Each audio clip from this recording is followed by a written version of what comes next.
Ok, então estamos gravando, iniciando aqui a nossa aula. Lembrando que na última aula a gente já começou o assunto de ondas e hoje a gente conclui. Antes de passar para novos assuntos, vamos fazer um exercício. Eu sugiro que vocês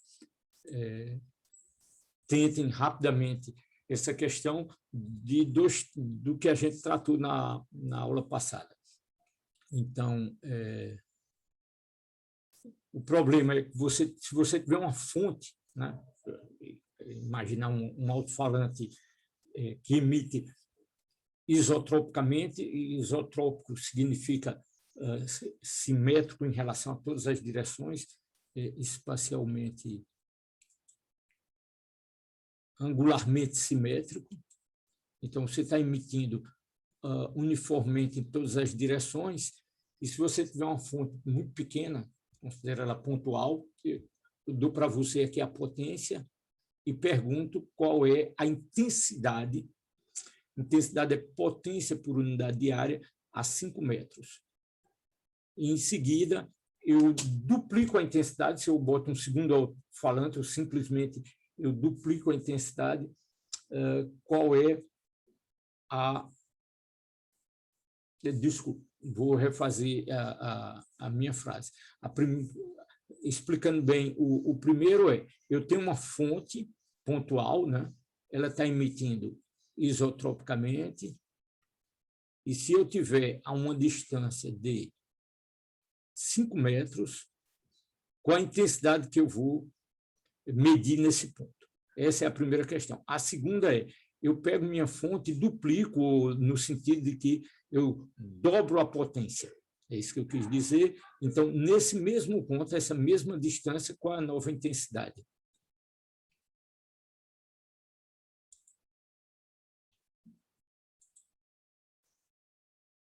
Ok? Então, eu espero que vocês tentem um pouquinho, dar um minuto.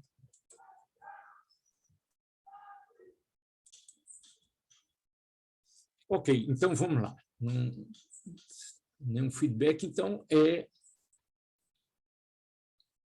o que eu vou calcular é minha intensidade numa distância. Então, eu tenho minha fonte, repetindo, essa potência que no tempo t0 está saindo dessa posição, ela vai estar, depois de um tempo t1, numa casca esférica. Estou representando aqui por um círculo, mas imagine uma casca esférica, né, em torno desse ponto, né, por definição, a emissão é isotrópica, é a mesma em todas as direções. No tempo seguinte, está numa posição seguinte. Alguém está com o microfone aberto.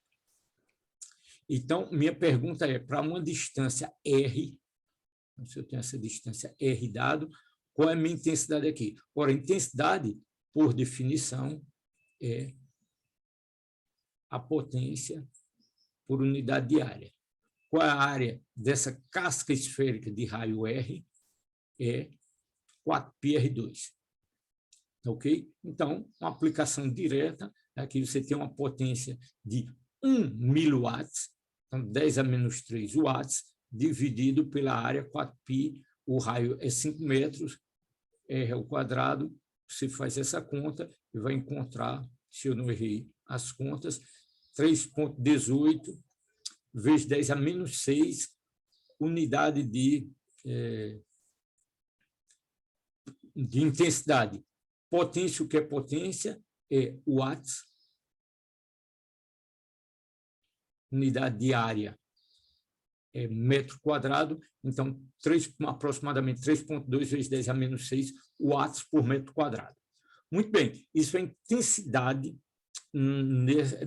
nessa distância. Se eu tiver 1 metro, aqui uma área de 1 metro, um detetor de 1 metro aqui, o que é que eu vou detectar? Eu vou detectar 3,2 vezes 10 a menos 6 watts, né, em cada metro. Agora, se eu tiver uma área menor aqui, evidentemente, eu tenho que fazer a intensidade. É interessante por isso, que ela ele mede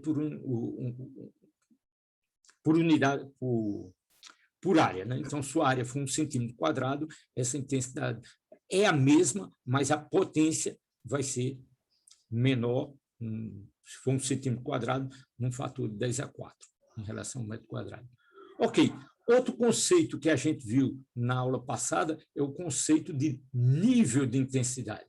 Então, nível de intensidade, a gente definiu como sendo uma relação logarítmica entre as intensidades, porque o som ele varre, ele se expande em várias ordens de grandeza.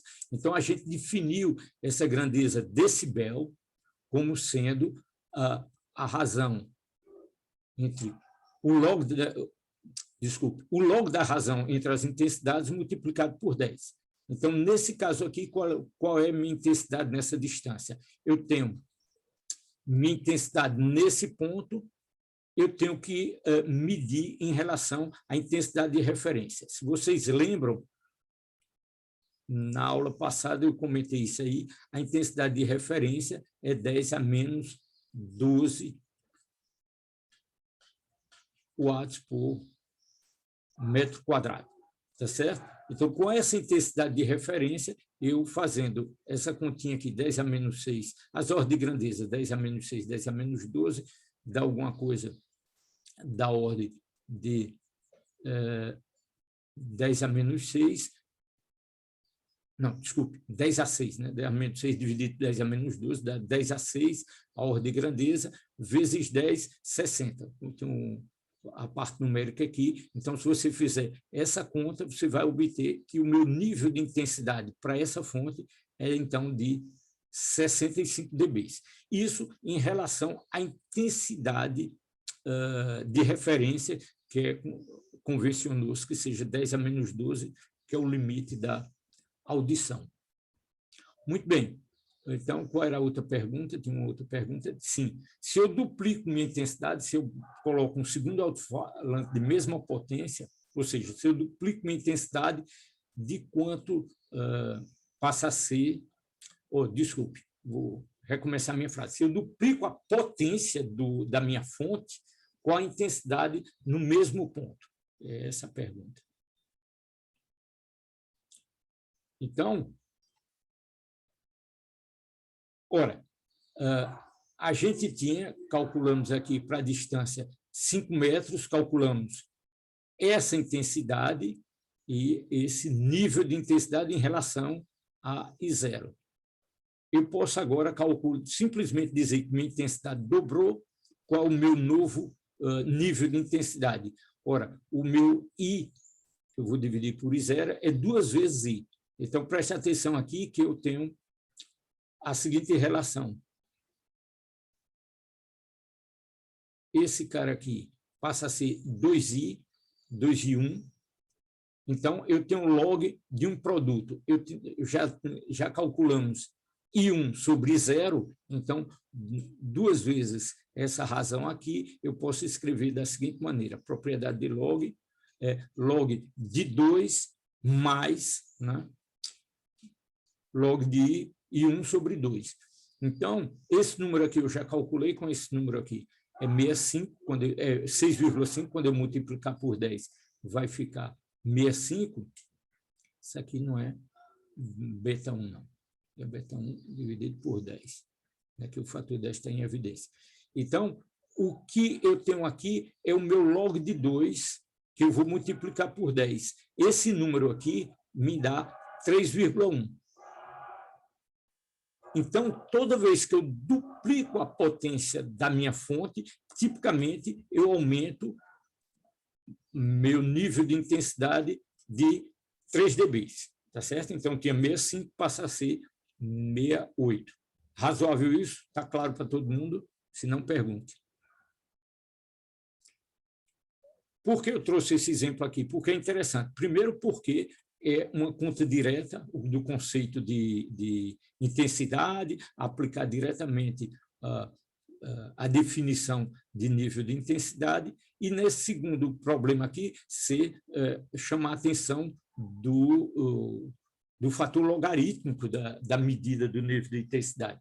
Então, quando você duplica sua potência, e no caso, no ponto que você está detectando, duplica a intensidade, você aumenta de 3 dB esse nível de intensidade. Muito bem, esse foi o primeiro exercício sobre esses conceitos. Um segundo tipo de problema que vocês têm que dominar é, dado uma onda, né? Então, você tem um romance aqui, tem uma descrição, tem uma fantasia aqui, você imagina que a onda está se propagando em um lago, tá certo? Em algum momento aqui você vai ter um barquinho, só para ilustrar a ideia, e essa onda vai passar, então, uma onda muito grande aqui, mas, na verdade, a amplitude é pequenininha. Uma ondazinha aqui, que vai passar pelo um ponto aqui do barco. Então, veja só, a amplitude é pequena, é de apenas menos de 4 centímetros, cosseno de... Isso aqui é o quê? Olha que as unidades aqui, então as unidades são diferentes, não é sistema internacional, vocês têm que ter cuidado, aqui está em segundos. Então, isso aqui é o quê? É o meu Kx mais ômega-t, menos ômega-t. Primeira informação importante aqui, a primeira pergunta, se eu tenho mais aqui, para onde está se deslocando essa onda? Se eu digo que meu eixo, se eu pego um sistema de coordenadas em uma dimensão aqui para representar essa onda, se ele está se deslocando na direção, se o meu eixo, o x positivo é para lá, quer dizer que minha onda está se deslocando para valores menores de x, tá certo? Isso significa, esse menos aqui, a gente discutiu isso bem na aula passada. Qual é a pergunta? A primeira delas é quanto tempo leva um padrão, o que é o padrão? Então, você tem que traduzir em grandezas que a gente, dessa linguagem coloquial do problema, eu tenho que traduzir isso em termos das minhas grandezas físicas que estão aqui. Então, quanto tempo leva um padrão de onda completo para passar pelo bote? Quanto tempo? Que distância horizontal viaja a crista da onda nesse tempo? Então, você tem que traduzir isso. Quanto tempo leva um padrão? O que é um padrão? É uma oscilação completa. O tempo de uma oscilação é o período. Então, a maneira complicada de perguntar qual é o período, mas o problema real vai aparecer nesses termos e não em termos de uma equação. Os problemas reais que você tem, você vai ter uma máquina qualquer, você vai ter uma onda em algum momento e no seu problema, e as questões não vão aparecer em termos de K, de ômega, vão aparecer em termos de coisas, de dados do seu sistema. Segunda pergunta, qual o número de onda? Bom, aqui é uma pergunta direta. E quantos padrões de onda por segundo passa pelo bote? Terceira, quão rápido passa uma crista da onda na vizinhança do barco e qual a velocidade máxima da oscilação vertical? Essa questão é crucial, eu insisti na aula passada, vocês terem essa compreensão. Que, se você, no exemplo, vou voltar sobre essa questão aqui hoje, mas imagine uma corda. Pode ser a superfície da água, como esse problema aqui. Então, você tem uma superfície de água aqui parado, você cria uma excitação, você vai criar uma perturbação que vai fazer com que essa superfície oscile, essa vai criar uma onda aqui que está se propagando na direção. No nosso caso aqui, uma direção que a gente escolheu, direção X, isso aqui é um problema unidimensional. Então, a velocidade V de propagação da excitação, ela é distinta da velocidade de oscilação dessa onda. Eu espero ter insistido bem sobre isso na aula passada. Então, esse nível da onda, que o barquinho vai flutuar aí no nível da água, ela Professor, tem uma certa velocidade. Pois não. Professor? Pois não, estou ouvindo. A função desse método, ela não fica em função do seno? a função... Repita. Afastamento YXT deve estar em função do seno, porque ele está em função do cosseno. Pronto. Aí isso é importante você perguntar isso, porque veja só, seno ou cosseno depende de onde eu comecei. Por que eu coloquei cosseno aqui? Se eu pegar posição, põe x igual a 0 e t igual a 0, cosseno de 0 é quanto? 1. Então quer dizer que minha onda começou assim. Se esse eixo aqui for o eixo da minha amplitude, o meu y, tá certo? Se isso aqui, não vou botar aqui, mas for x, quer dizer que na posição x igual a 0, ele está um máximo. E que no tempo t igual a 0, se eu fizer um gráfico também, posso fazer o mesmo gráfico. Então, vamos botar nomes aqui. Esse aqui seria tempo, esse aqui é x. O gráfico é o mesmo jeitão. Tudo o que está dizendo aqui, se eu escolher cosseno, me dá informação sobre a posição inicial. Se na minha posição inicial, se eu começasse o meu cronômetro no tempo, na posição x igual a 0, t igual a 0, ele fosse 0, isso aqui seria um seno. Se eu escrever aqui um cosseno, então eu escrito dessa maneira. Eu posso escrever, então deixa eu escrever explicitamente aqui o meu y. Y de x de t, evidentemente, isso aqui é uma amplitude, como a gente viu. Eu posso escrever essa função aqui como sendo seno, se você quiser. Então, seno de kx... desculpe. Já adiantei o mais. Nesse caso aqui é mais, mas eu vou botar menos, ômega t. Tá certo? Então, essa foi a expressão que eu apresentei para vocês. Eu posso escrever essa função aqui dessa maneira aqui. É a mesma coisa. O meu A aqui é 0,0375 metros. O meu K aqui é esse carinha aqui. O fato de estar com esse mais aqui significa que a onda está se deslocando para valores de x menores, né? E isso aqui é K e ômega. Se eu quiser exprimir essa função como um seno, basta eu colocar, se eu colocar aqui um seno, basta eu colocar essa mesma expressão mais uma fase que é π sobre 2, que no tempo t igual a 0, seno de 90 é 1. Então, coincide com o que eu tinha antes. Tá certo? Então, tanto faz. A questão de ser seno ou cosseno a função trigonométrica, se lembra lá de trigonometria, isso aqui é um seno ou um cosseno, depende, é exatamente a mesma função. Uma está deslocada em relação à outra de π sobre 2. Razoável isso? Certo, ok. Pois não. Foi só um ok, então tá ótimo. Então tá aqui, olha. Professor, Pois não.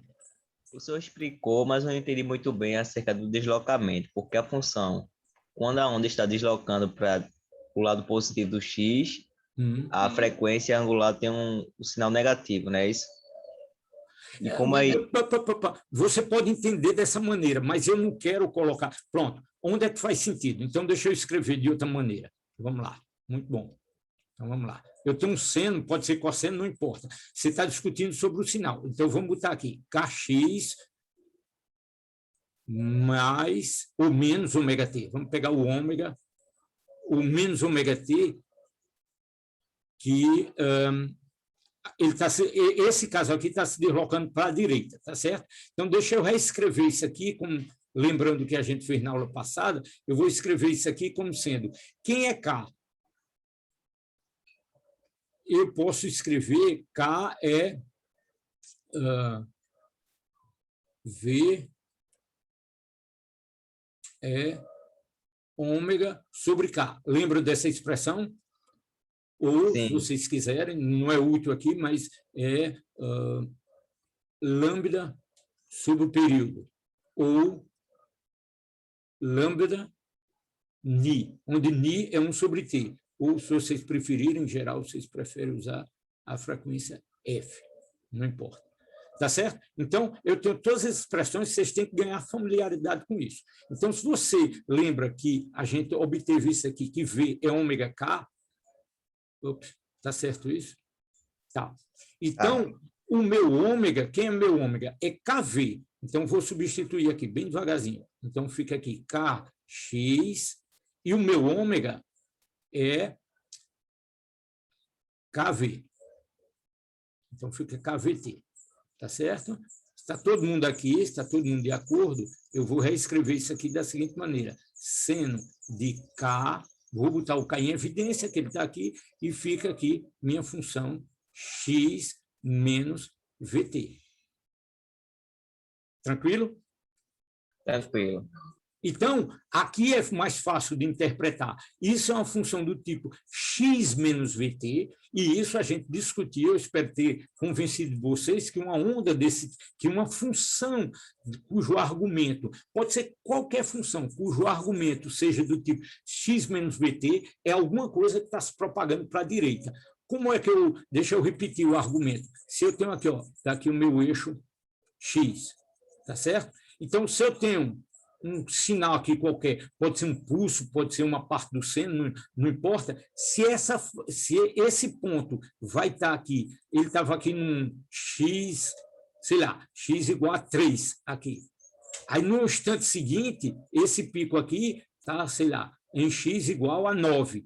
Se o x cresceu aqui, eu tenho que diminuir alguma coisa aqui para achar essa mesma amplitude. Então, eu tenho que, essa propagação aqui no tempo, de 3 para 9, eu tenho que diminuir de menos VT para encontrar essa mesma amplitude. Essa amplitude que estava aqui, ela viajou para cá. Então, se o x aumenta, eu tenho que compensar. Então, é outra maneira de você entender por que uma função de x menos VT está se propagando para a direita. E o argumento é equivalente, se isso aqui for positivo, ela está se deslocando para o lado esquerdo. Então, nessa formatação aqui, é fácil de entender que está se deslocando para a direita. Então, nesse caso aqui, o mais quer dizer que essa onda está se deslocando para a esquerda. Razoável isso? Sim, obrigado. Viu? Pronto. E porque realmente eu entendo, o sinal é dessa expressão. O valor de ômega, o ômega é radianos por segundo, a gente pegar ele positivo ou negativo, você pode, não sei se vocês estão me vendo, então, significa, na convenção de trigonometria, que eu estou indo, deixa eu escrever aqui, está ficando carregado aqui, mas deixa eu escrever nesse cantinho aqui. Em trigonometria, a convenção é que o ângulo ele cresce, né? Esse ângulo θ aqui, esse cara está girando no sentido anti-horário. Quem é θ? O θ, se essa velocidade angular ômega é constante, o meu ômega é igual a Δθ sobre ΔT. Então, o meu θ está crescendo, né? Θ é igual a θ0, né?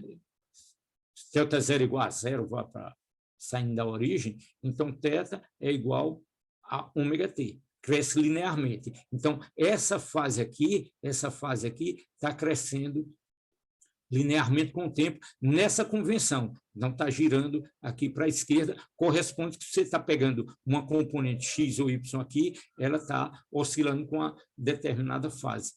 E aqui, veja só, ômega é a velocidade angular, tranquilo? Nessa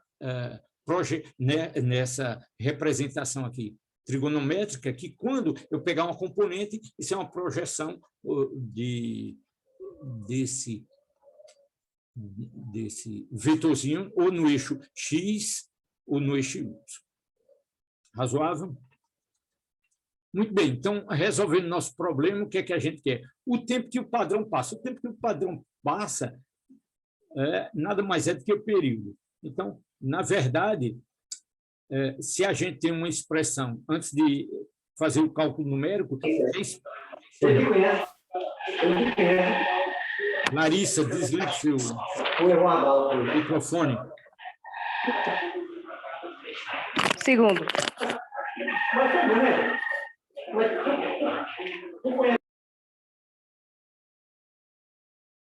Ok, então, se eu escrevo minha onda nesse formato aqui, né? Então, se eu derivo essa função, o que é que eu tenho? Eu tenho que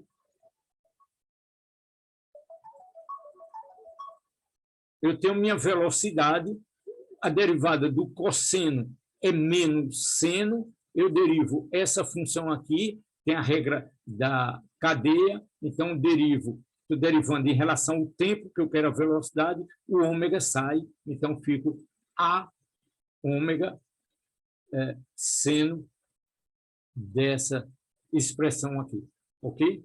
Então, muito bem. Respondendo, voltando então ao nosso probleminha, para fechar essa questão, para a gente avançar aqui. Então, eu tenho uma amplitude dada, dei o K, são as unidades, aqui está em centímetro a menos 1. Então, você pode errar o problema numericamente se você não fizer atenção às unidades.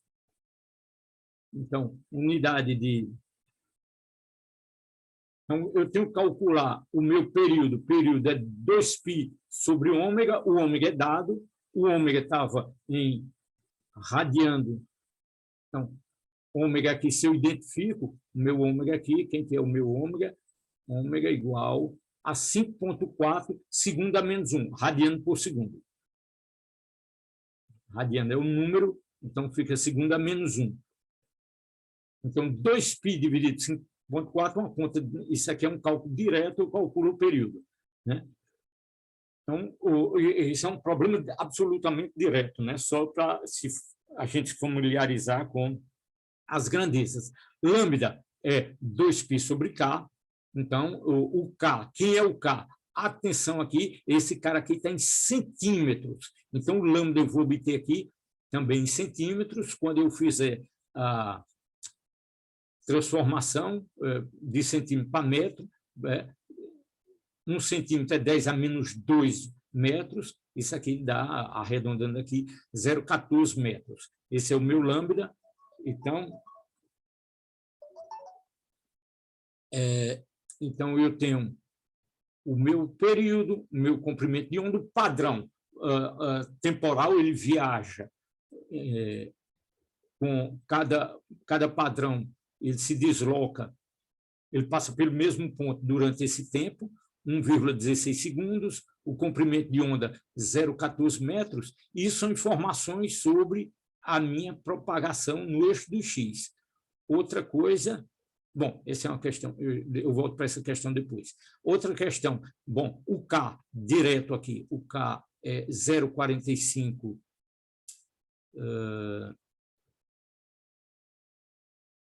com as unidades aqui, não coloquei, bom, centímetros, isso aqui dá 45 metros a menos 1, a frequência é por definição,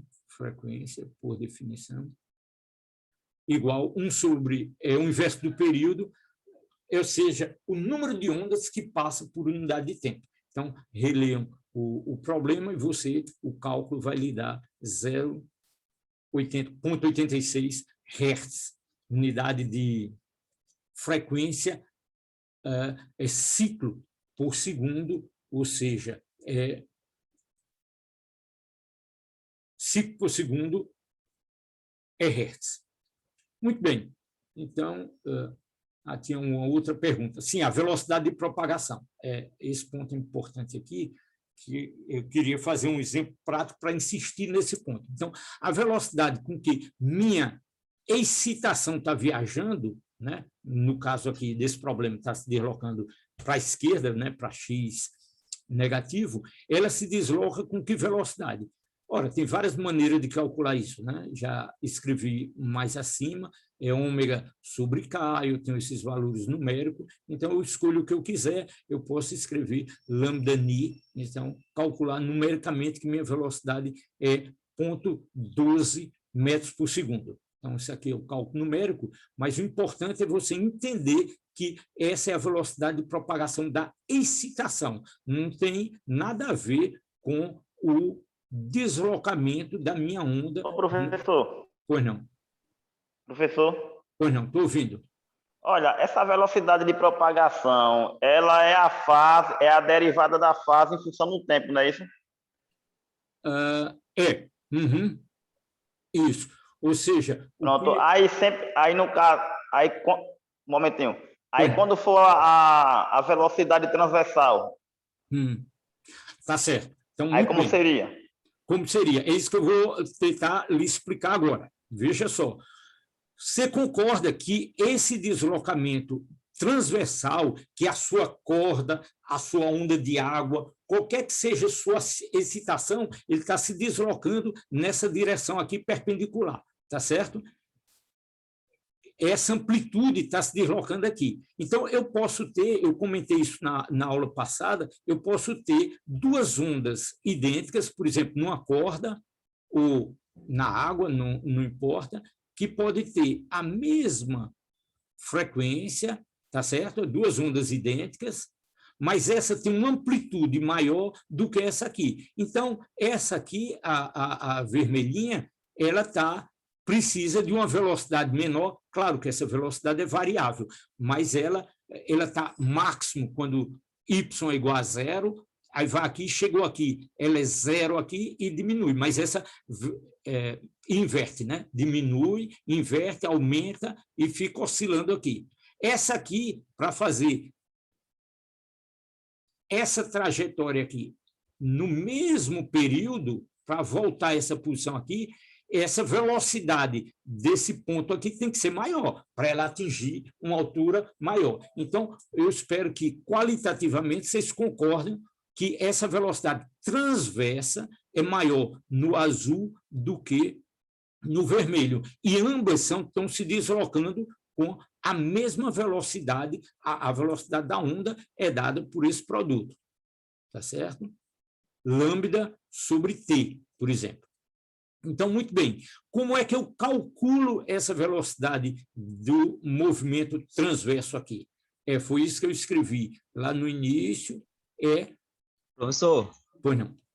Ao senhor calcular a velocidade em função da propagação, o senhor usou o valor da frequência linear no lugar do lambda? Eu usei a frequência... Aqui eu errei, foi isso, numericamente? Sim, o senhor colocou 0,86, só que esse é o valor da frequência, não do lambda. Não, mas essa aqui é o Ni, é a frequência, só mudei a ordem. Ah, tá certo. Desculpe. Mas é a mesma coisa, né? Tu concordas que... não... Então, isso aqui é o meu Ni, tá bom, está escrito aqui, mas eu mudei a ordem, desculpe. Então, mas é isso aqui o valor numérico deve estar correto, você verifica, mas isso aqui é o Ni, ou o F, como você queira, é 0,86 e o meu lambda 0,14. Então, deve estar correto isso aqui. Então, perfeito. Então, vocês entendem, já que ele chamou a atenção, isso aqui é a velocidade de propagação da onda, da excitação na direção x. E a minha amplitude, essa velocidade perpendicular, ela é dada pela derivada de y. Eu quero saber como y está variando no tempo. Então, eu derivo aqui. É uma derivada parcial, se a gente quiser ser cuidadoso. Então, dψ, não é psi, minha variável aqui é y. dy dt, tá certo? Então, a derivada dessa função aqui é dada por essa expressão, então tem uma defasagem aqui, se a amplitude está variando com cosseno, a velocidade com seno, né? Porque o máximo da velocidade é no mínimo da posição, isso é fácil de entender, que quando minha onda está no máximo aqui, a minha velocidade é zero, quando a minha onda está aqui, x igual a zero, a minha velocidade aqui é máxima, tá certo? Então, fase e velocidade estão defasados, senos e cosseno, e minha amplitude máxima da velocidade, ou minha velocidade máxima, é a ômega. Tranquilo? Então, a minha velocidade máxima é dada por a ômega. Razoável isso? Ômega eu tenho, o A é dado, cuidado com as unidades, e você vai encontrar, então, que a velocidade com que o barquinho vai ser balançado verticalmente é de 0,2 metros por segundo, que é, vejam, numericamente bem diferente da minha velocidade de propagação da excitação. Essa velocidade é 0,12, que é a velocidade que está propagando a excitação, e isso aqui depende de qual seja a amplitude que eu estou colocando minha onda. Então, essa velocidade aqui, para a mesma onda, pode ter velocidades diferentes, velocidade transversa, tá certo? Então, isso, não confundir essa velocidade transversa com a velocidade da onda. Ok? E aí vocês têm que fazer exercício, praticar para poder ganhar intimidade com isso. Com esses dois exemplos, eu fecho aqui o assunto da última aula, chamando a atenção, então, que vocês realmente têm que fazer exercício, e vamos aí para a segunda aula sobre esse tema, que eu vou começar lembrando rapidamente, eu acho, não sei se ficou claro na aula passada, então a gente pega, você tem uma corda que tem uma certa tensão aqui, então tem uma força aplicada aqui e uma força aplicada aqui. Se eu envio uma impulsão regular, se eu tenho uma onda, se eu consigo criar aqui uma onda harmônica, tá certo? Nessa corda, então, essa corda, o que a gente fez? Pegou um elemento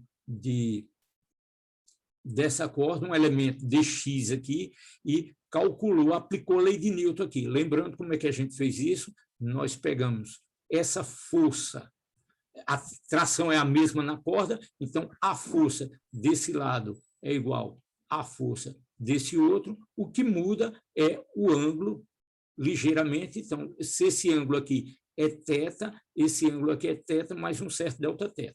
Então, como é que eu escrevo? Eu tenho que do lado direito eu tenho F,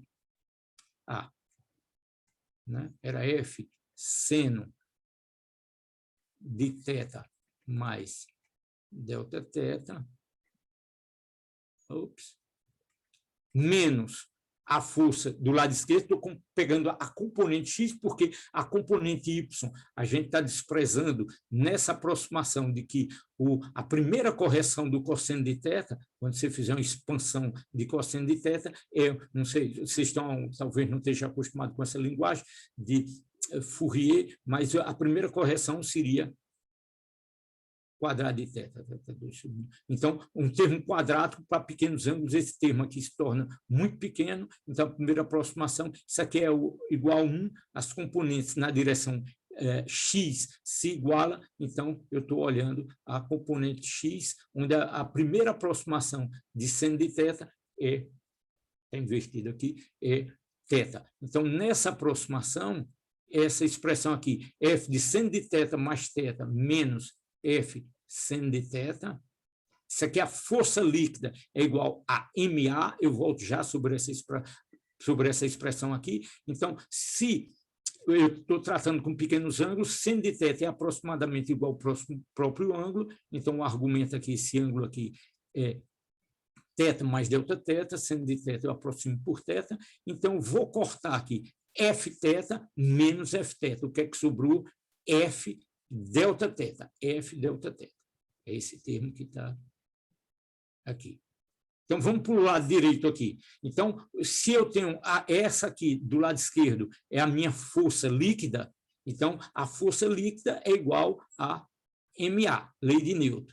Quem é a massa? A massa desse meu elemento de massa é μ dx, onde μ é a densidade linear de massa, né? Então, a massa desse meu pequeno elemento aqui de corda é μ dx, a aceleração é a derivada segunda da minha função. Eu chamei essa função aqui de psi, né? Estou tratando para uma corda, mas posso generalizar isso para qualquer onda, onde psi é a variável, nesse caso aqui eu poderia chamar de y, mas é a variável transversa. Então, isso aqui seria a minha aceleração na direção do movimento, tá certo? Então, MA é igual à força líquida. Então, eu tenho aqui F delta, como eu tenho um dx aqui, eu vou multiplicar e dividir aqui por dx também. Então, não fiz nada, multipliquei isso aqui por 1. porque depois eu vou cortar esse dx por esse dx. Tá certo?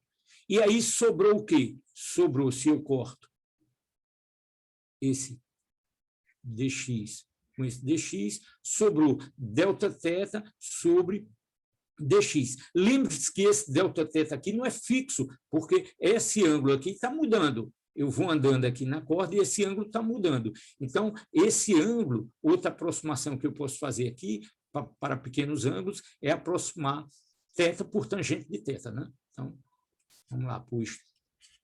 Trigonometria, de novo. Então, se eu tenho um ângulo θ aqui, quem que é tangente de θ? É essa coordenada aqui, né, a coordenada transversa, pela coordenada horizontal. Aqui a gente chamou essa coordenada de transversa de uma variável psi, isso aqui é o meu x. Né? Então, tangente de θ é a razão, é y sobre x, mas como está variando, esse θ está variando, é dy dx. Então, substituindo o meu θ aqui por d psi dx, eu já tinha um d dx aqui, então fica uma derivada segunda, tá certo?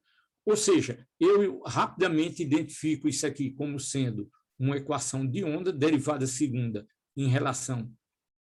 Bom, essa é a expressão da corda, você pode interpretar isso sempre fazer uma interpretação, que isso aqui é a aceleração, isso aqui, a derivada segunda é a taxa de variação da componente da força, então você pode interpretar isso aqui de várias maneiras, mas se eu passo o F do outro lado, eu obtenho uma equação com esse jeitão aqui, D2 psi dx2, 1 sobre V2, D2 psi dt2, tá certo? E a minha velocidade seria, então, raiz de F. F é a tensão na corda e μ é minha densidade linear de massa.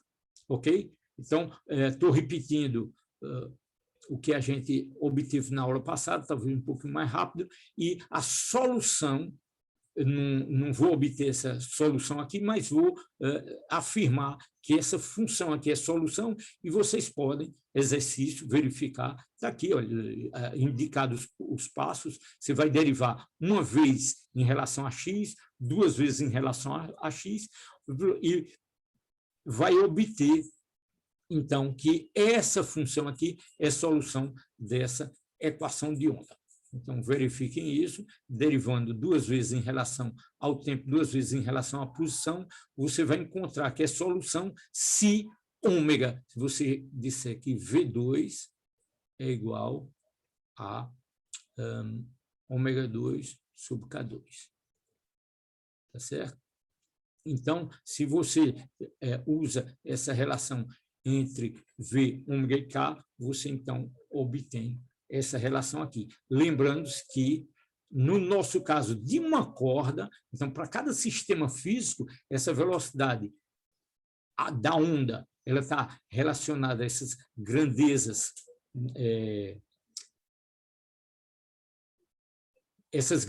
que a gente definiu aqui, tá certo? De propriedade de número de onda, comprimento de onda, período, etc., mas fisicamente está relacionado a propriedades físicas no caso da corda, no caso de onda sonora, vocês vão encontrar. Eu decidi de particularizar, de olhar em detalhe o problema da corda, mas problema de onda você aplica a sistemas diversos, né? No livro tem o exemplo da propagação do som, né? O som é uma onda longitudinal, né? Você tem...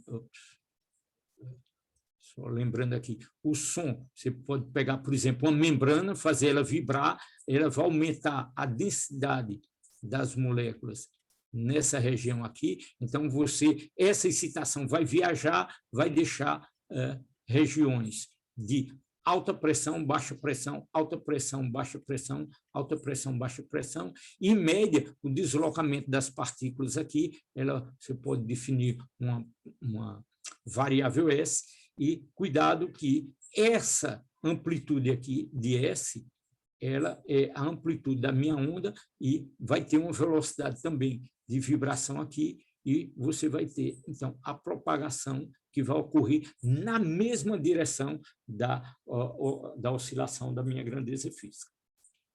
Ok? Que mais? Então, de uma maneira geral, você tem uma onda que é escrita dessa maneira, mas já revisei bem isso há pouco, então não vou insistir nesse aspecto aqui. Espero ter convencido vocês que qualquer função do tipo x menos vt é uma função que está propagando para a direita. Qualquer função. Você deriva duas vezes, você vai encontrar isso aí, regra da cadeia, você substitui na equação de onda e verifica isso. Ok. No caso de ondas harmônicas, né, que a gente está tratando aqui, os casos simples de um único harmônico, né, uma frequência única, essas funções a gente já interpretou, é importantíssimo vocês, então, ganharem intimidade com isso, definindo. Isso é uma função de duas variáveis, né? Então, é uma função sofisticada no sentido que não é fácil de visualizar, porque ela depende, ao mesmo tempo, de x e de t, e aí você, para identificar, visualizar melhor, você congela uma variável, por exemplo, faz x igual a 0, vê ela variando no tempo, e quando a excitação se repete, isso é, por definição, um período. A mesma coisa, para um tempo fixo, pegando t igual a 0, né? Por exemplo, essa excitação se repete, quando ela se repete, a gente chama isso um comprimento de onda. Então, se você fizer x igual a lambda e substituir na equação, isso vai dar um termo 2π, que é quando as funções trigonométricas seno e cosseno se repetem. Muito bem. Ok. Finalizando essa revisão, que foi longa, vamos falar de algo novo, que é o efeito Doppler. O efeito Doppler é extremamente útil no sentido de que ele permite aplicações diversas. Certamente vocês já ouviram falar de usar o efeito Doppler para medir velocidade. É um aparelho que, usando o efeito Doppler, que vai medir a velocidade dos carros no trânsito, ou medir a velocidade de deslocamento de um avião, etc. Qualquer objeto que está se deslocando, e você pode medir, então, medindo uma onda refletida, por exemplo, medir a velocidade. Então, qual é a ideia aqui? Vamos partir de uma situação que é a seguinte: você tem uma fonte estacionária, uma fonte S, vamos chamar de S. Se ela está parada, então ela vai emitir ondas. Essa onda, depois de um certo tempo t, vai estar, supor que você tem uma fonte que emite isotropicamente, depois de um certo tempo t, essa frente de onda vai estar num círculo de raio R, e assim por diante. Então, essa primeira onda vai se propagando, vem uma segunda, vem uma terceira, e como é uma função periódica, sinoidal ou seno ou cosseno, não importa, essa onda vai se repetindo. Muito bem, então essas ondas vão passar pelo observador aqui, tá certo? Então, se eu conseguir desenhar isso aqui direitinho, então ele vai detectar essas ondas chegando em uma certa taxa, tá certo? Então, ele vai medir uma frequência, né? Número de ondas por unidade de tempo. Por exemplo, eu posso medir isso relativamente facilmente com o dispositivo adequado. Então, feito isso, a pergunta agora é: e se essa onda, se essa fonte, desculpe, ela estivesse deslocando? Então, vamos analisar o que está ocorrendo aqui. A primeira onda, essa mais distante aqui, ela foi emitida, deixa eu desenhar um ponto no centro desse círculo aqui. Ela estava aqui, a fonte S. Então, ela emitiu essa onda que foi se propagando, depois de um certo tempo ela está aqui, tá certo?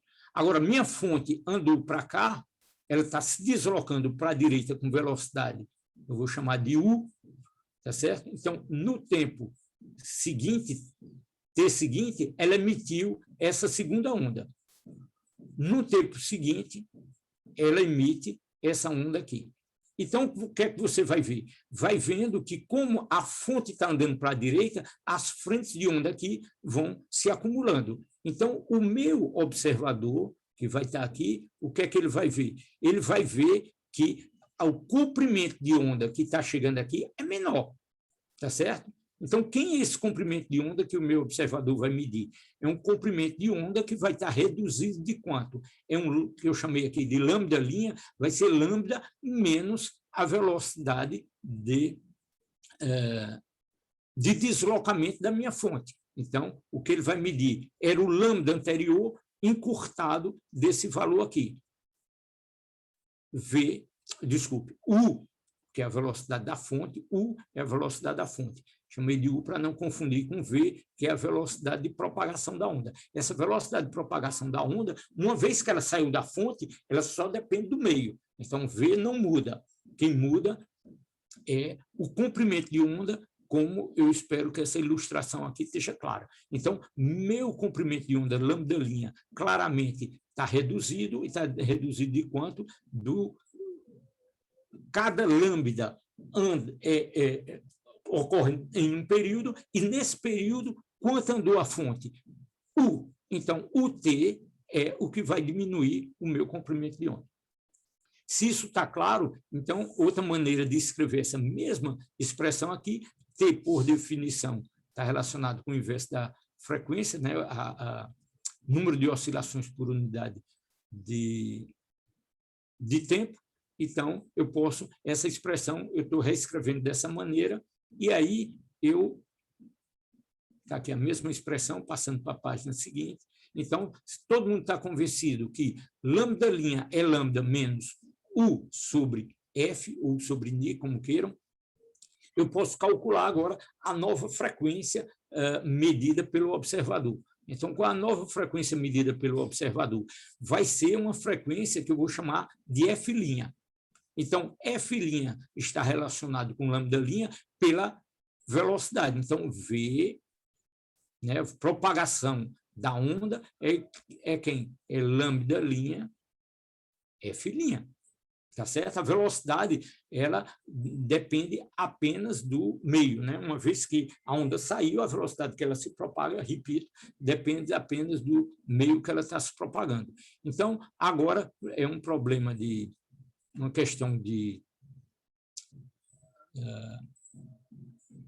matemático, né, de substituir, que é o meu lambda linha aqui. O meu lambda linha, eu pego essa expressão em termos de lambda para poder exprimir minha nova frequência em termos das minhas grandezas originais. Então, lambda linha, quem que é? Simplesmente substituir aqui lambda menos U sobre F, substituído aqui no denominador. Agora, está resolvido, eu tenho minha nova frequência F' em termos das minhas variáveis originais, né, da propagação da onda parada. Só que isso aqui eu posso arrumar um pouquinho, posso multiplicar em cima e embaixo por F, se eu multiplico, só um minutinho, para não ficar muito carregado isso aqui. Então, se eu multiplico em cima por F, eu tenho que multiplicar embaixo por F também. Esse F dança com esse F. F lambda é, então fica aqui F lambda, U, V, F. Bem devagarzinho aqui para ficar claro.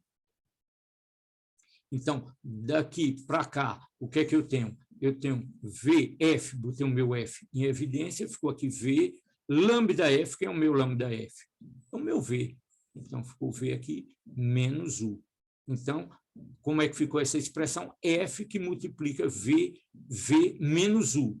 Eu posso escrever isso ainda de outra maneira, que é dividir todo mundo por V. Se eu dividir todo mundo por V, isso aqui fica V sobre V dá 1, V sobre V dá 1, U sobre V. Então, fica uma expressão que é a minha nova frequência F' é minha frequência original multiplicado por esse fator aqui, que é maior do que 1. Tá certo? Por que ele é maior do que 1? Porque se U é menor do que V, a fonte está se deslocando com uma velocidade menor do que V, ou seja, esse número aqui é um número positivo. Se esse número aqui é positivo, 1 menos alguma coisa vai dar um número menor do que 1, eu dividindo alguma coisa, 1 dividido por alguma coisa que é menor do que 1, isso aqui é maior do que 1, então essa frequência F' é maior do que F. Razoável isso? Então, a frequência percebida pelo observador aqui, quando a fonte está se aproximando, ela aumenta e ela aumenta desse valor que a gente acabou de obter. Tá certo? Agora, essa é uma situação que é assimétrica. Se a fonte está se deslocando, a frequência percebida ela é diferente de quando a fonte está estacionária e o observador está se deslocando. É isso que eu vou mostrar para vocês agora. Então, minha fonte aqui, ela está estacionária, minha fonte S está estacionária, então está emitindo isotropicamente, então essas ondas têm deslocamento aqui, ela anda um comprimento de onda lambda no período T, tudo regular, e se meu observador está se deslocando com velocidade U0 em direção à fonte, o que é que acontece? Ele vai perceber uma frequência maior.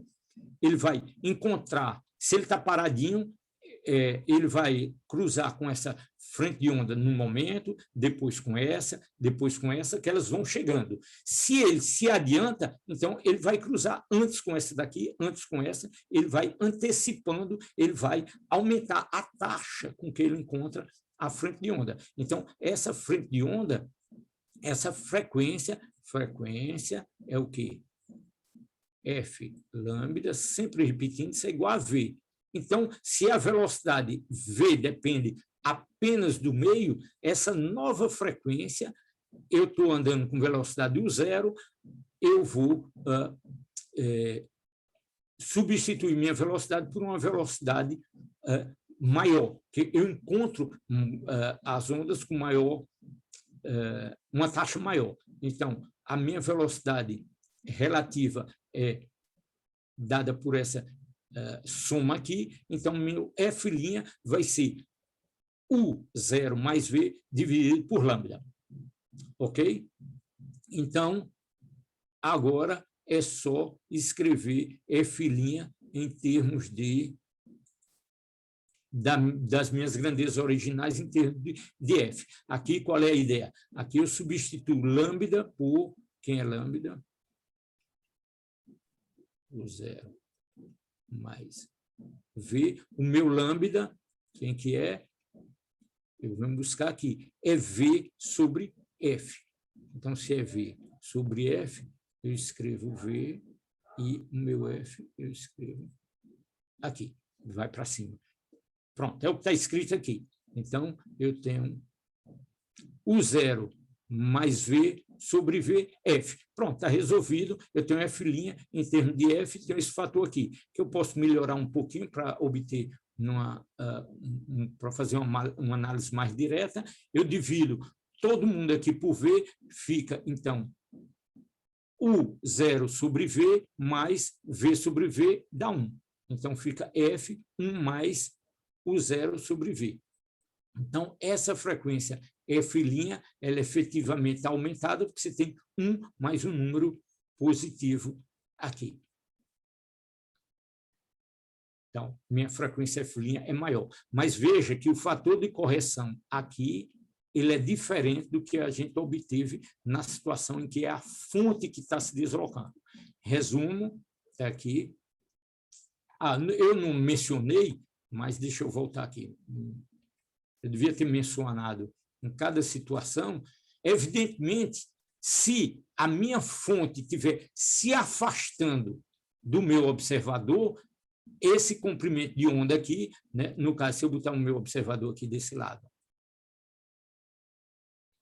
ele vai perceber um comprimento de onda maior. Então, tudo que eu argumentei antes, esse sinal menos vira um sinal mais, e eu faço toda a argumentação idêntica. A mesma coisa aqui, se o meu observador está se afastando, Mi zero agora está na outra direção, tudo que eu disse aqui, ao invés de aumentar a frequência, ela diminui, então o sinal muda.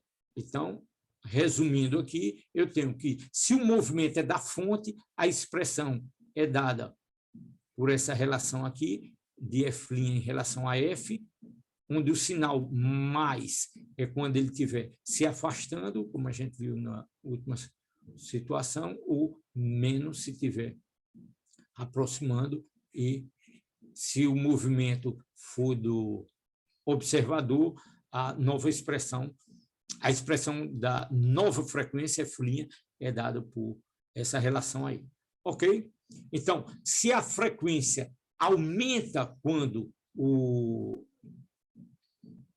existe uma aproximação, então, se aumenta a frequência, você vai ouvir o som ligeiramente mais agudo. Se ela está se afastando, fica mais grave. E é isso que você, sem ver, você sabe se um sinal que você conhece, se o pitch, né, o tom, sei lá, em termos musicais, eu não sei qual é a tradução, mas você está ouvindo uma frequência mais aguda ou mais grave, dependendo, mais agudo se estiver se aproximando, né, ou mais grave se estiver se afastando. Ok, então esse é o resumo do conceito do efeito Doppler, né? A gente, se der tempo, se não hoje, amanhã a gente faz algum exercício, eu espero que dê tempo ainda fazer 2 ou 3 exemplos sobre isso daqui a pouco, e vamos falar de outra situação, que é a seguinte: até agora a gente viu ondas monocromáticas, tá certo? Significando mono, única frequência. Já vi. Já coloquei aqui. Daniel? Ele não está falando nada, velho. Não está aparecendo aqui. Daniel, deslize seu microfone, por favor. Então, pessoal, o que a gente falou até agora são ondas monocromáticas. Você tem uma única frequência bem definida aqui. A pergunta é, se eu tiver situações, em geral, você pode ter situações bem mais complexas. Por exemplo, se você quiser usar ondas para fazer comunicação, você vai ter que colocar informação, você vai precisar de ondas bem mais complexas do que uma frequência única. Uma frequência única é extremamente limitada à informação que ele transporta. Tá certo? Então, você precisa, por exemplo, trabalhar com diferentes frequências. Então, vamos tratar do caso aqui simples, onde você tem 2 frequências diferentes, tá certo? E vamos aprender a somar essas ondas. Eu vou estar olhando em um único ponto, tá certo? 2 fontes estão emitindo com frequências diferentes, que eu vou chamar de ômega 1 e ômega 2, e vou somar essas ondas. Então, do ponto de vista matemático, isso é uma situação simples. Para simplificar, a gente vai pegar 2 ondas de mesma amplitude e note que a parte espacial aqui está suprimida, porque eu estou olhando na mesma posição. Posso dizer que esse ponto de observação está na origem, então eu elimino a parte espacial. Muito bem, então, fazer essa soma, né?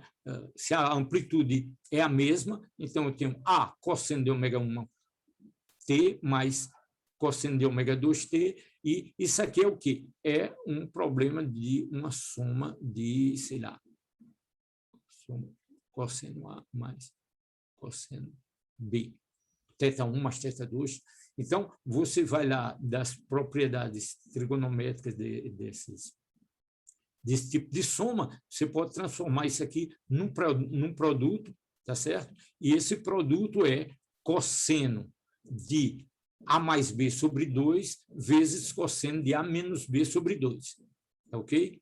E aparece um fator 2. Deixa eu colocar aqui 2 cosseno de A mais B sobre 2 vezes cosseno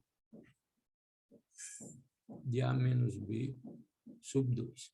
Usando isso aqui, você obtém, então, que sua amplitude máxima passa a ser 2 vezes, né? Então, evidentemente que esse sinal continua variável, mas a gente vai analisar o que está acontecendo aqui.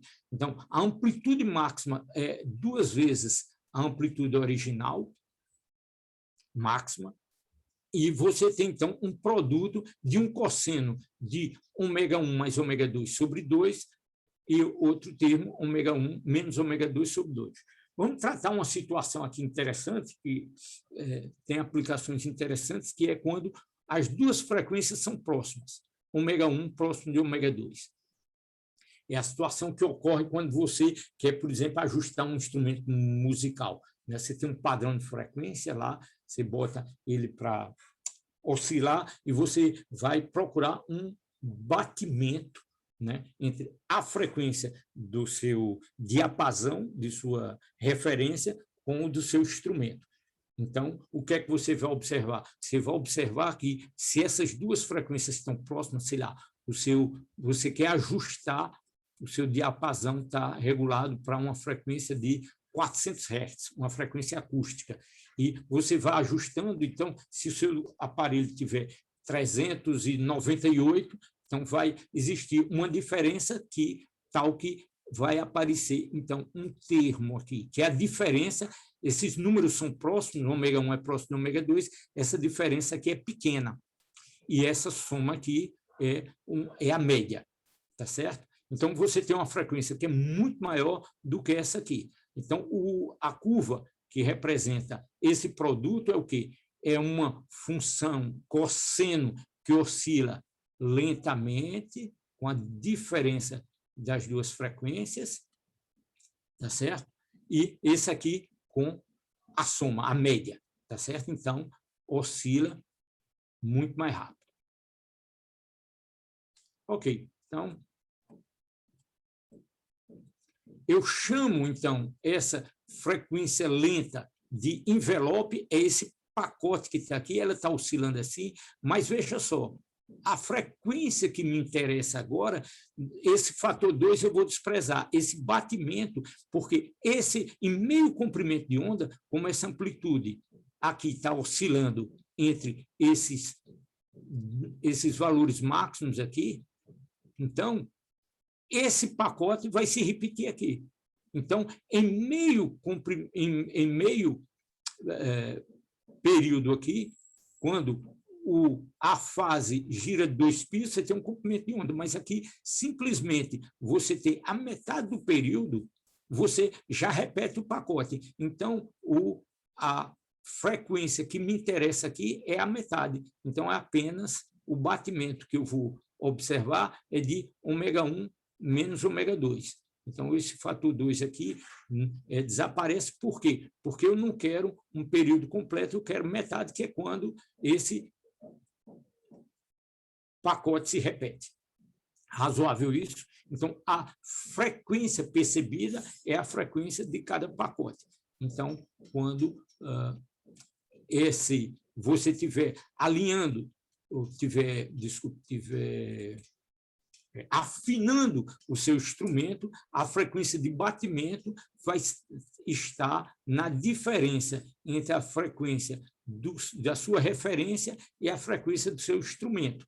E aí você vai ajustando até que essa amplitude, essa variação da amplitude se ajuste, eles ficam iguais, e aí você não tem mais o batimento.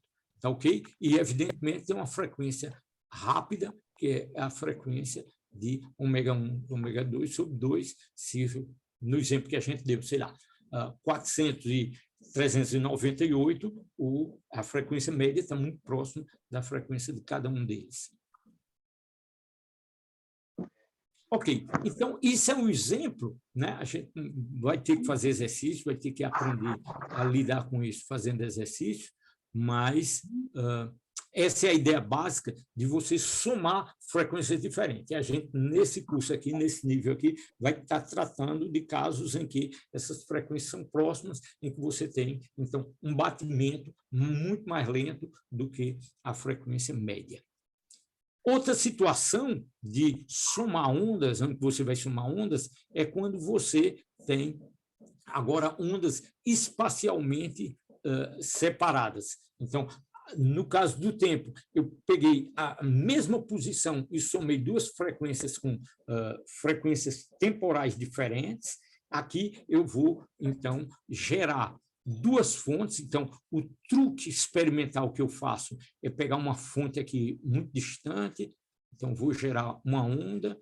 Se ela está distante, isso aqui, quando se aproxima desse meu anteparo aqui, eu tenho praticamente uma onda plana. E está chegando aqui, e dessa onda plana, eu posso dizer um truque para construir essas frentes de onda é você considerar cada ponto dessa frente de onda, é uma abstração matemática, você dizer que cada ponto dessa frente de onda é uma fonte secundária, tá certo? Então, você pega tantas quantas você queira, e aí você vai construindo as suas fontes secundárias, e se você pega um número muito grande disso aqui, você constrói a nova frente de onda. Com esse truque, você entende facilmente que quando você chegar aqui na frente do seu anteparo, apenas essas duas fontes vão emitir. E com isso, eu construo, então, as minhas novas frentes de onda, e eu posso tratar esse caso aqui. Se eu tenho, então, um anteparo com... uma máscara com duas aberturas aqui, então vai passar, essa abertura vai funcionar como uma fonte, sei lá, uma fonte S1, e essa outra aqui como uma fonte S2, tá certo? E elas vão viajar aqui, em cada um desses pontos você pode ter um máximo ou mínimo aqui, máximos e mínimos. Deixa eu apresentar para vocês uma figurinha melhor desenhada, para vocês visualizarem o que eu estou falando. Então, vocês têm pontos que elas se somam e exatamente em todo o espaço elas se somam. Agora, elas se somam no máximo, o máximo de um com o máximo de outra, ou elas se somam de maneira que a fase... Deixa eu repetir minha frase. Elas se somam em certos pontos onde as duas fases são a mesma. Então, elas se somam, a gente chama de construtivamente, elas se somam algebricamente, enquanto que, em outras posições, uma está no máximo, a outra está no mínimo, e elas se anulam. Então, tem uma chamada interferência destrutiva. Então, voltando aqui para o meu esquema menos bonitinho, é razoável dizer que, se eu tenho uma onda saindo daqui e vendo para essa posição, nesse eixo de simetria, ele vai andar o mesmo caminho desse aqui, e como os dois vão caminhar a mesma distância, eles vão interagir construtivamente, e você vai ter, nesse ponto, um ponto de máximo, um ponto brilhante. Agora, vai ter uma situação em que o caminho caminhado por S2... Ops! Deixa eu voltar aqui.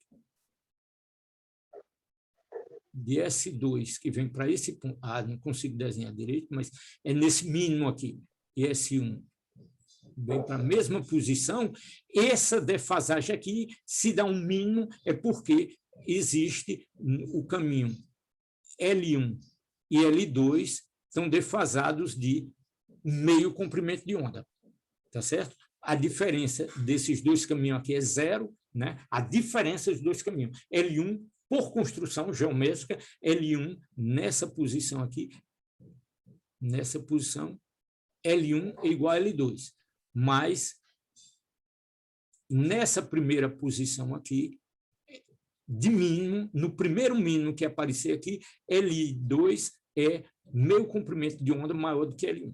Está razoável isso? E assim vai se repetindo. Você tem aí um comprimento de onda entre esses dois, vai dar um máximo aqui, vai dar um mínimo quando tiver 3 meios comprimentos de onda, e assim por diante. Então, muito bem, vamos fazer então um cálculo para prever a posição que esses máximos e mínimos vão ocorrer.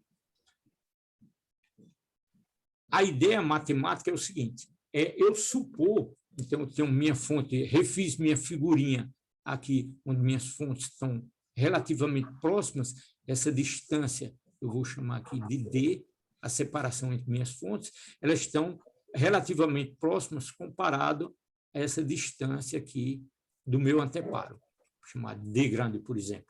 Então, se isso aqui é verdade, eu vou dizer que esse ângulo aqui, desse caminho L1, é mais ou menos igual ao de L2. Ou seja, o que eu estou dizendo é que eu vou considerar que esse cara aqui e esse cara são paralelos. Então, uma aproximação razoável. Se você tiver a distância aqui de milímetros, o anteparo tiver a distância de metros, então, essa aproximação é muito razoável. Então, quando a gente estava dizendo que L2 for maior do que L1 de um certo delta-teta, e esse delta-teta foi igual a meio comprimento de onda, essa onda vai chegar lá com uma certa fase exatamente invertida em relação à outra, isso me dá um ponto de mínimo. Então, quando esse ΔL for igual a meios comprimento de onda, que eu vou exprimir dessa maneira, então, se m é igual a 0, eu tenho meio lambda, se m igual a 1, eu tenho 3 meios lambda, se m igual a 2, 5 meios lambda, e assim por diante. Então, espero ter convencido vocês se nessa situação você tem um ponto de interferência destrutivo, né? Tem, as fases estão invertidas e uma anula a outra. Por outro lado, quando essa diferença de caminho for de lambda, então, se você tiver zero lambda, que corresponde à posição central, lambda, 2 lambda e assim por diante, você tem uma interferência construtiva. Eu espero que vocês estejam convencidos que uma defasagem de meio comprimento de onda corresponde na fase da onda de um termo de fase de π, e quando tiver uma defasagem de um comprimento de onda, isso corresponde a uma diferença de fase de 2π. Razoável isso? Agora, se vocês estão convencidos dessa relação aqui, então vamos obter matematicamente quem seria o meu ΔL. Ora, geometricamente é fácil de ver que se esse cara é perpendicular aqui, se esse ângulo θ é perpendicular aqui, né? Esse ângulo θ é esse cara aqui, esse ângulo θ dessa perpendicular aqui é esse ângulo aqui, então o meu ΔL, quem que é o ΔL? Então, quem é o seno de θ é cateto oposto sobre hipotenusa, ou seja, é ΔL, o meu ΔL é igual a D seno de θ. Mãe, a prima de vovó parte de quê? De pai ou de mãe? Carlos, feche o microfone, por favor. Tá certo? Então, se a condição do meu ΔL aqui é m lambda ou m mais meio lambda para dar construtivo ou destrutivo, eu escrevo, então, minha relação dessa maneira. D seno de θ igual a m lambda ou D seno de θ igual a m mais meio lambda, m igual a 0, 1, 2 e assim por diante, para a condição de interferência construtiva e destrutiva. Então, mais uma vez, voltando para a figurinha, se eu coloco um anteparo em qualquer lugar aqui, eu vou ter, então, no centro aqui, um ponto de máximo e máximos e mínimos, então eu vou ter um padrão que se repete devido à diferença de caminhos percorrido pelas duas ondas. Razoável isso? Então, eu tenho situações em que eu tenho atrasos devido às diferentes frequências temporais ou devido à diferença de caminho. Então, você aí tem várias aplicações onde você vai usar essas diferenças e uma terceira situação onde eu tenho soma de ondas é quando eu tenho uma onda refletida. Então, vamos somar onda em que eu imagino o seguinte, que eu tenho um pulso, né? Eu dou um pulso numa corda, isso aqui não é uma onda periódica, é simplesmente um pulso, só para ajudar a gente a visualizar o que ocorre. Se essa onda estiver presa na parede aqui, o que vai acontecer? Um argumento é dizer que, quando essa onda chegar aqui, ela vai puxar a parede. Tem alguém com... Eu vou abrir aqui para poder fechar o microfone.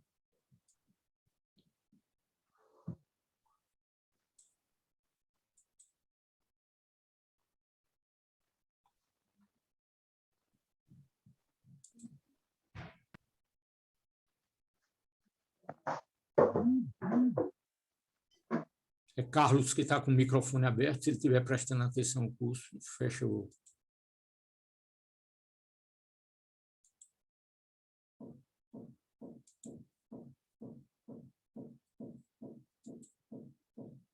Não. Onde é que eu... Participantes, vamos nós.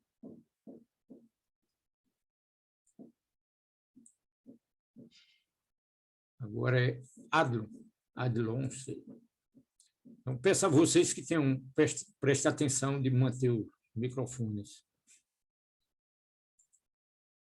Então, voltando aqui, pessoal, o raciocínio é o seguinte: quando esse impulso chegar aqui, imagina o seguinte, você vai estar, a corda vai estar puxando a parede para cima, isso é uma maneira de raciocinar, e raciocinando em termos da terceira lei de Newton, a parede estaria puxando a corda para baixo. Então, isso explicaria que a onda refletida, né, na parede voltaria com a fase invertida. Outra maneira de você explicar, uma maneira mais abstrata, é dizer que você pode imaginar que, quando esse pulso está vindo para cá, eu quero, como resultado, que nessa posição aqui, o pulso seja zero, porque esse é um ponto fixo. Então, eu posso imaginar, abstrair, dizer que, quando esse pulso vem para cá da esquerda, da minha direita, eu tenho um pulso virtual que está vindo aqui.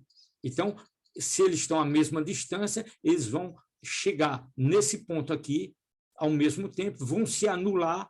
Esse ponto iria para a direita, esse cara iria para a direita, ficou virtual, e esse aqui volta, então, com a fase invertida. É uma maneira de você fazer uma construção em que, nesse ponto, a amplitude se anula, tá certo? Então, são argumentos diferentes, mais físicos, né, em termos de lei de Newton, ou uma construção matemática, para explicar que você tem uma diferença de fase de π quando esse impulso se reflete aqui. Se você tiver uma onda agora sinusoidal, uma onda, mal desenhado, tentar desenhar melhor, de maneira que eu tenha um mínimo aqui.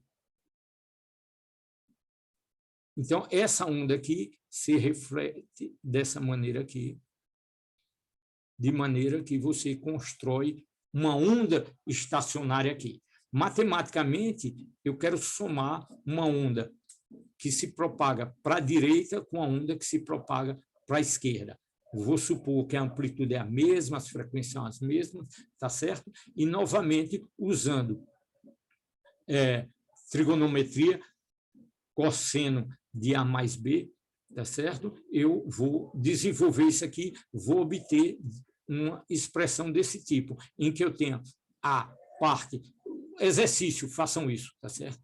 Então, desenvolvo isso aqui, cosseno de A mais B, cosseno de A menos B, desenvolvam e obtenham esse resultado aqui, que dá 2A, seno de Kx, note que vai ser um produto de uma parte espacial e uma parte temporal. O que é que isso significa? Significa que essa parte espacial ela é fixa, então vai ter posições né, onde esse Kx é igual a múltiplos de 2π, onde esses caras vão ter máximos, ventres e nós. Ventres e nós. Então, esse padrão espacial vai ficar fixo. Agora, tem uma parte temporal, um batimento aqui temporal, quer dizer que essa amplitude aqui vai estar diminuindo, tá certo? Se anula, depois cresce. Então, isso aqui fica pulsando, mas esses pontos aqui ficam fixos, os nós. Tá certo? Se eu pegar uma corda e fazer ela vibrar, isso no laboratório tem um dispositivozinho que vai gerar uma ondazinha numa corda que está presa numa extremidade. Quando eu ajustar isso corretamente, e o corretamente eu vou discutir daqui a pouco o que significa, você vai ter, então, uma onda estacionária vibrando. Isso você faz no laboratório, mede, controla tensão, densidade da corda, etc., e vai mostrando como isso ocorre. O exemplo que vocês têm no cotidiano são instrumentos musicais de corda, violão, piano, etc. Então, o que é que você tem? Você tem uma corda de um violão, por exemplo, que tem uma certa densidade, você faz vibrar, então a gente vai mostrar que vai depender da tensão, não vou chamar de T porque confundo com o período, você tem uma tensão, uma força F, você tem a densidade da corda, né? O violão tem tipicamente 6 cordas de densidade diferentes, e você tem um comprimento, L. Esse comprimento você ajusta, por exemplo, apertando a posição, modificando o comprimento da corda, e com isso você obtém frequências diferentes. Ora, como é que a gente vê isso? Coloquei uma figurinha aqui de um exemplo que eu acho legal, que eu gosto disso, que é o seguinte: eu posso... Deixa eu pular esse exemplo aqui e voltar, depois eu comento esse exemplo. Então, continuar aqui o raciocínio. Que é o seguinte: eu já comentei para vocês, está aqui ilustrado, que essa parte espacial você vai ter nós e antinós, ou ventres, tá certo? Então, você vai ter posições fixas. E aonde vão estar essas posições fixas? Vão estar quando você tiver, por exemplo, tiver 2 pontos aqui, essa dimensão aqui, que eu vou chamar de L, vai ser... Então, você pode ter, né, fazer essa corda vibrar com um único ventre, né? Você tem uma corda de comprimento L, eu tenho um único ventre aqui, então, essa é a menor... maior comprimento de onda, a menor frequência que eu posso obter aqui, tá certo? Então, com isso, eu tenho uma onda estacionária aqui, nessa condição, para essa corda de comprimento L, por exemplo. Então, essa é a minha frequência fundamental. Eu posso obter outra condição em que você tenha mínimos, com aqui, lá foi lambda sobre 2, aqui é L igual a lambda, aqui é L igual a 3 lambda sobre 2, e assim por diante. Então, os pontos extremos estando fixos para você obter uma onda estacionária, portanto, eu falar de conceito de ressonância, mas deixa eu evitar esse termo. Então, na condição em que você tem esse Kx igual a um π, né, que corresponde a essa situação aqui, isso aqui é π, ou seja, meio comprimento de onda, você tem, então, uma onda estacionária, tá certo? E assim por diante. Então, se você tiver um Nπ, você vai tendo as condições de você ter essas ondas estacionárias.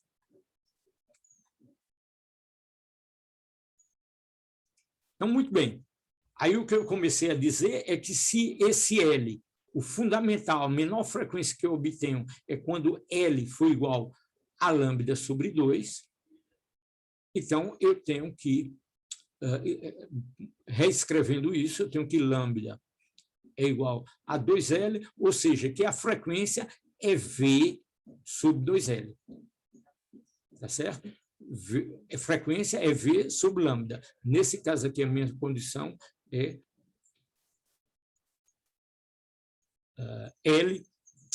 lambda igual a 2L. Tá certo? Então, seria a menor frequência e as frequências seguintes seriam múltiplos disso aí. Lambda, 2 lambda, 3 meio de lambda e assim por diante. Razoável? Então, com isso, você teria essas ondas estacionárias.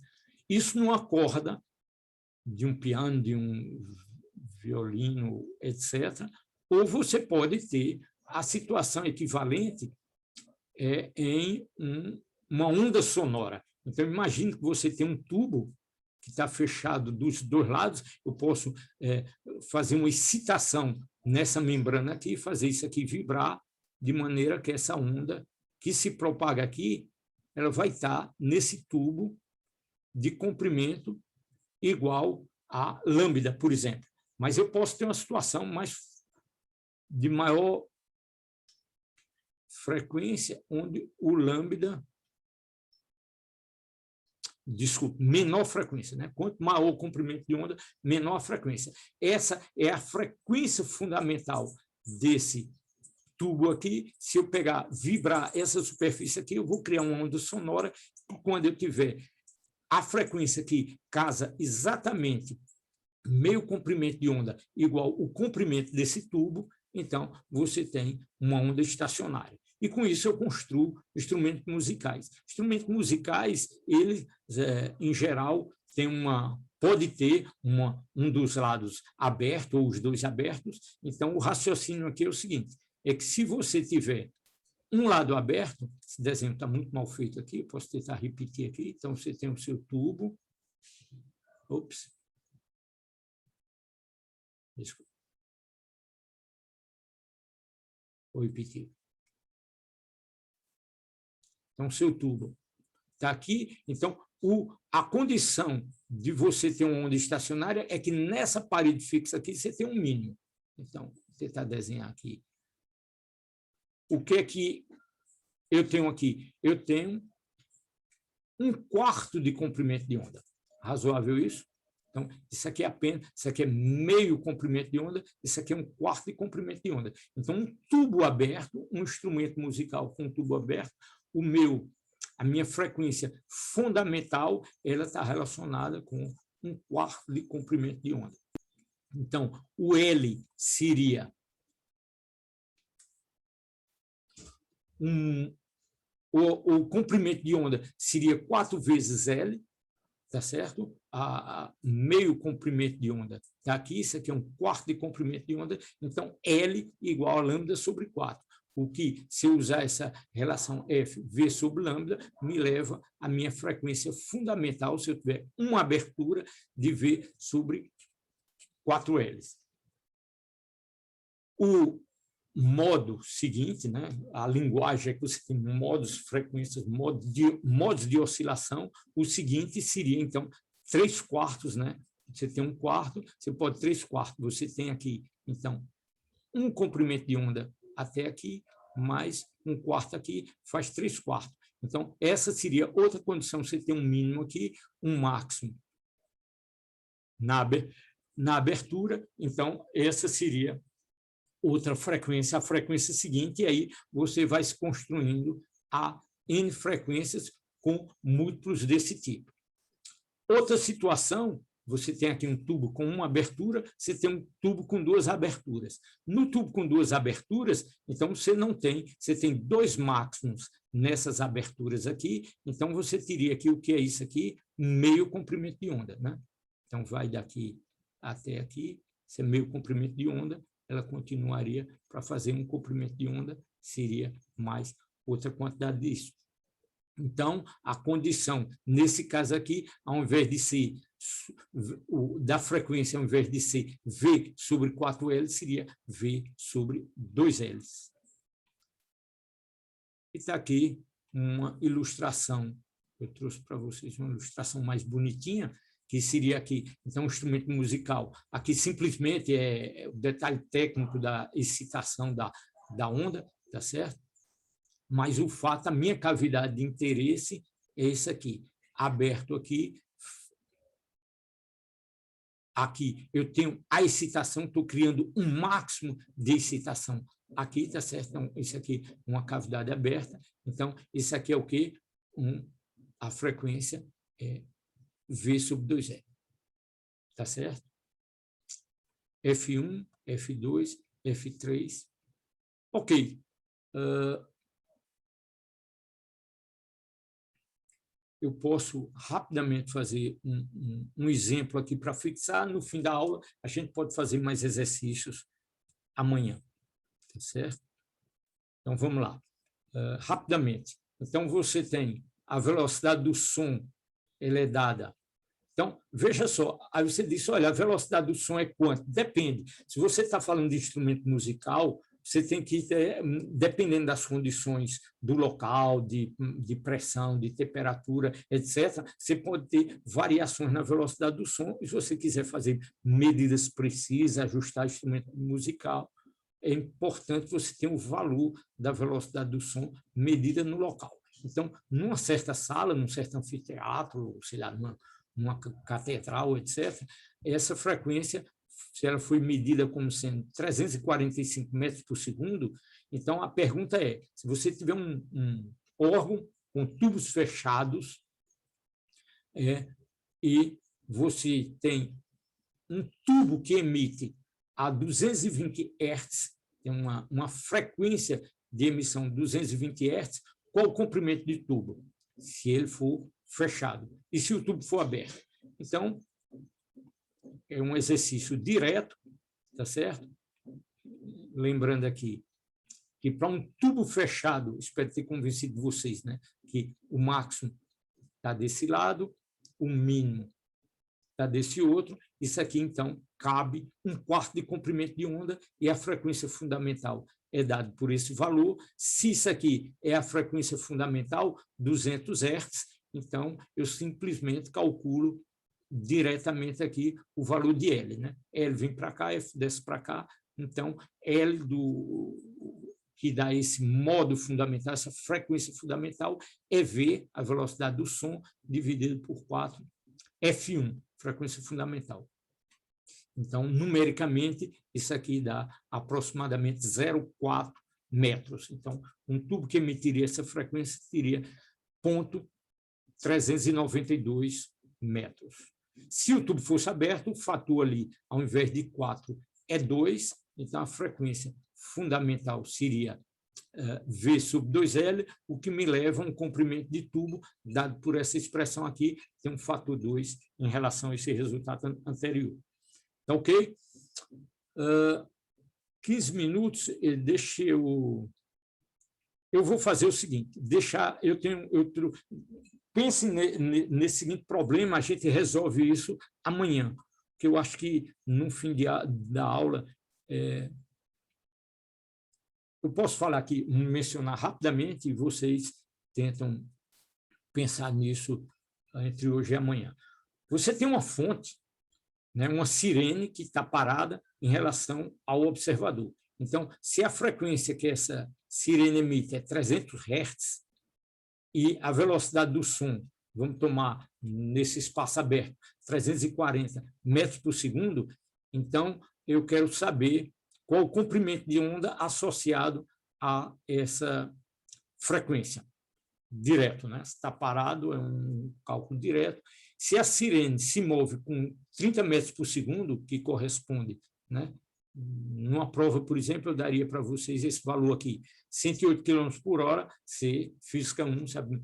Transformação de unidade, não é nem física 1, é regra de 3, transformar quilômetro por hora em metros por segundo, então você obtém 30 metros por segundo e você vai calcular o comprimento de onda emitido para um observador na frente e para um observador atrás. Ok? Então, rapidamente, eu acho que a gente pode repetir depois, mas se a fonte estiver fixa, ora, V igual a lambda F, tá certo? Então, se eu tenho a velocidade e tenho a frequência emitida pela fonte, eu tenho um comprimento de onda, nesse caso aí, se essa frequência acústica é de 300 Hz, então a velocidade da onda acústica é 340 metros por segundo, eu obtenho, então, lambda 1,13 metros, comprimento de onda dessa onda acústica. Segunda situação, a sirene está se movendo a 30 metros por segundo. A gente viu que se eu tiver um observador na frente aqui à frente da fonte, ele vai medir uma frequência maior, quem está atrás mede uma frequência menor. Comprimento de onda menor, frequência maior. Comprimento de onda maior, frequência menor. Então, nesse caso aqui, à frente, ele vai medir um comprimento de onda reduzido pelo fato de que a velocidade relativa ela é diminuída de V menos U, que é a velocidade da fonte, dividido por F. Então, numericamente, se dá 340 menos 30 sobre 300. O comprimento de onda aparente medido pelo observador, 1,03, portanto, menor do que esse valor aí. E se, para quem estiver atrás, né, então, o comprimento de onda medido, a velocidade está se afastando, o sinal muda aqui, então a frequência é maior. Então, se vocês tiverem dúvida sobre o sinal, faz um esqueminha, analisa que esse comprimento de onda aqui para trás é maior, portanto, a frequência é menor. Então, o comprimento de onda, efetivamente, é maior para trás e para frente, menor em relação à frequência da fonte parada.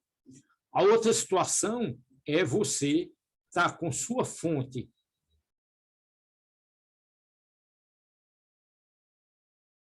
não, a situação a gente já viu, não? Pronto, só quero medir a frequência. O observador está em repouso e a sirene se afasta. Então, a gente já analisou esse caso, repetindo aqui. Então, a frequência F' é V sobre lambda', mas lambda' a gente já obteve, ela está corrigida desse fator, e aí você obtém, então, uma frequência maior. Ou usa a expressão direta, não, é o lambda', então, minha frequência... desculpe.